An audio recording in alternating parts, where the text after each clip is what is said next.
Hello, good evening. Welcome to ARS News Channel. Trump is dead. అమెరికాలో సగం ఎత్తులో జాతీయ జెండా. అమెరికా అధ్యక్షుడు డొనాల్డ్ ట్రంప్ తన అధికారిక వైట్ హౌస్ భవనంలో కనిపించకపోవడంతో కొందరు సామాజిక మాధ్యమాల వేదికగా పోస్టులు చేస్తున్నారు. ట్రంప్ ఇస్ డెడ్ అనే వార్త ప్రస్తుతం ఎక్స్లో ట్రెండింగ్ అవుతోంది. అమెరికా అధ్యక్షుడు ట్రంప్ సివిఏ వ్యాధితో బాధపడుతున్నట్లు ఇటీవల వార్తలు వచ్చిన సంగతి తెలిసిందే. దీనికి తోడు దేశంలో టెర్రిబుల్ ట్రాజెడీ సంభవిస్తే తాను అధ్యక్ష బాధ్యతలకు సిద్ధంగా ఉన్నట్లు వైస్ ప్రెసిడెంట్ జేడీ వాన్స్ తాజాగా కీలక వ్యాఖ్యలు చేశారు. దీంతో ట్రంప్ ఆరోగ్యంపై కథనాలు చర్చనీయాంశంగా మారాయి. అయితే ఈ రూమర్స్ను వైట్ హౌస్ తాజాగా ఖండించింది. అమెరికా అధ్యక్షుడు డొనాల్డ్ ట్రంప్ 2-3 రోజులుగా కనిపించడం లేదంటూ కథనాలు వస్తున్నాయి. నిత్యం మీడియా ముందు కనిపించే ఆయన ఒక్కసారిగా అదృశ్యం కావడంతో సామాజిక మాధ్యమాల్లో ట్రంప్ ఇస్ డెడ్ అనే వార్త చక్కర్లు కొడుతోంది. ట్రంప్కు ఏదో జరిగిందంటూ జోరుగా ప్రచారం నడుస్తోంది.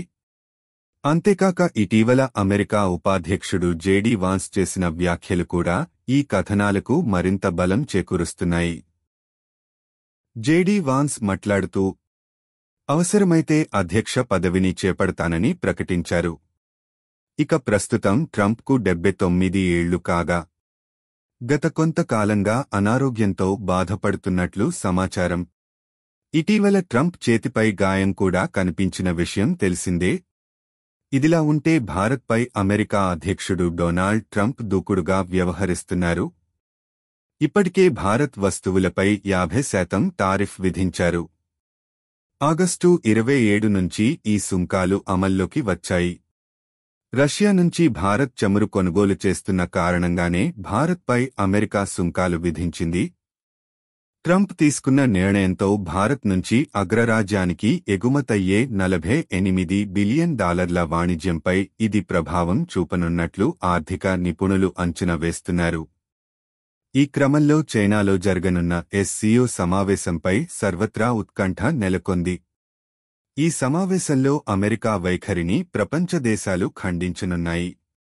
పలు కీలక నిర్ణయాలు తీసుకోనున్నాయి. ఈ సమావేశం కోసం ఇప్పటికే ప్రధాని నరేంద్ర మోదీ చైనా పర్యటన చేపట్టారు.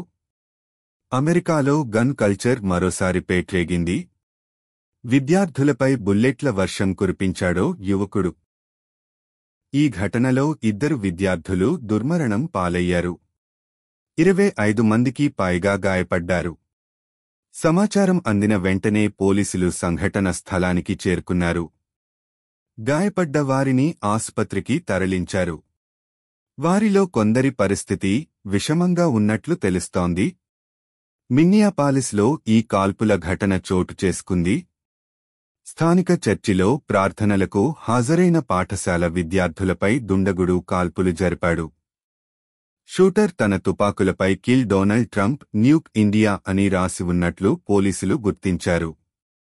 కాల్పలకు పాల్పడటానికి ముందు తన సొంత యూట్యూబ్ ఛానెల్లోని ఓ వీడియోను అతను పోస్ట్ చేశాడు. నిందితుడిని 23 ఏళ్ల రాబిన్ వెస్ట్మన్గా గుర్తించారు. ఈ కాల్పుల కోసం అతను 3 ఆయుధాలు, రైఫిల్, షాట్గన్, పిస్టల్ను ఉపయోగించాడు. అనన్సియేషన్ క్యాథలిక్ స్కూల్లోని చర్చిపై పలు రౌండ్లు కాల్పులు జరిపాడు. అనంతరం పార్కింగ్ స్థలంలో రక్తపు మడుగులో కనిపించాడు. తనకు తానే కాల్చుకుని ఉండొచ్చని పోలీసులు భావిస్తున్నారు.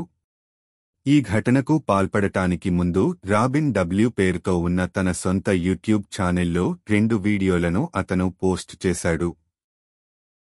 దాదాపు 10 నిమిషాల నిడివి గల ఒక వీడియోను మొబైల్ ఫోన్లో చిత్రీకరించాడు.